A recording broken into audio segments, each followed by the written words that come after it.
International court की गिरफ्तारी के डर से रास्ता बदलकर अमेरिका पहुंचे इजरायली प्रधानमंत्री नेतन्याहू के साथ जो हुआ वह इतिहास में दर्ज हो गया। नेतन्याहू को यूएन में इतनी भारी बेइज्जती का सामना करना पड़ेगा, ये उन्होंने सपने में भी नहीं सोचा था। अमेरिका में संयुक्त राष्ट्र महासभा का अधिवेशन चल रहा है, जिसमें गाजा का मुद्दा छाया रहा। इजरायली प्रधानमंत्री भी भाषण देने यूएन पहुंचे, लेकिन संयुक्त राष्ट्र महासभा में जैसे ही वह बोलने के लिए खड़े हुए तो दुनिया भर के देशों ने उनके भाषण का बॉयकॉट कर दिया और अपनी अपनी सीटों से खड़े होकर जनरल असेंबली से बाहर चले गए। इतना ही नहीं, यूएन में नेतन्याहू के खिलाफ नारेबाजी भी सुनाई दी। ये सब देख नेतन्याहू के चेहरे की हवाइयां उड़ गई।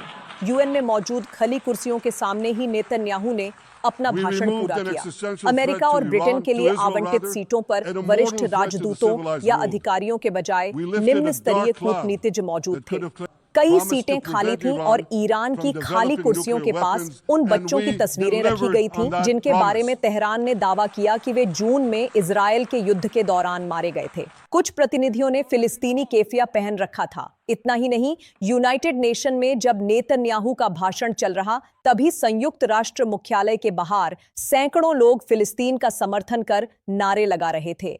पैलेस्टीनियन यूथ मूवमेंट से जुड़ी निदा लाफी ने कहा, इजरायल ने दुनिया के हर संवेदनशील इंसान के खिलाफ युद्ध छेड़ दिया है। उन्होंने आरोप लगाया कि यह संघर्ष हमेशा से फिलिस्तीन की पूरी तरह से जातीय सफाई, जमीन हड़पने और शोषण के लिए था।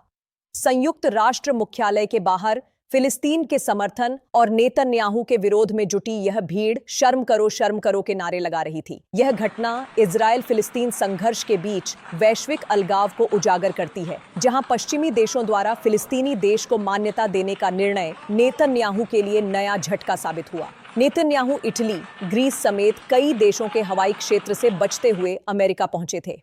कई देशों ने कहा है कि आईसीसी वारंट के अनुसार अगर नेतन्याहू उनके क्षेत्र में प्रवेश करते हैं तो वे उन्हें गिरफ्तार कर लेंगे।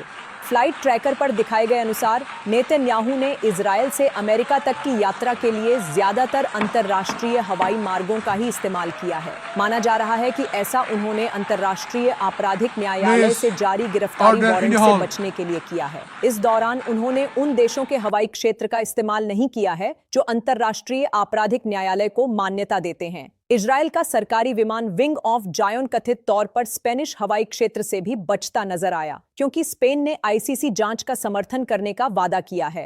खैर, नेतन्याहू जब अमेरिका पहुंचे तो इस बार ट्रंप ने भी उन्हें लगे हाथों ले लिया। अमेरिका के राष्ट्रपति डोनाल्ड ट्रंप ने स्पष्ट किया कि वह वेस्ट बैंक के विलय की अनुमति नहीं देंगे। उन्होंने कहा, मैं इजरायल को वेस्ट बैंक मिलाने की इजाजत नहीं दूंगा। नहीं, ऐसा नहीं होगा। अब बहुत हो चुका, अब रुकने का समय है।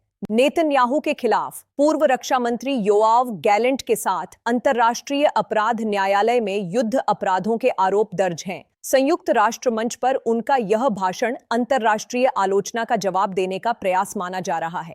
नमस्कार, मैं स्वाति, आप देख रहे थे मीडिया टुडे टीवी। इस खबर में बस इतना ही। अब मिलेंगे अगली खबर के साथ।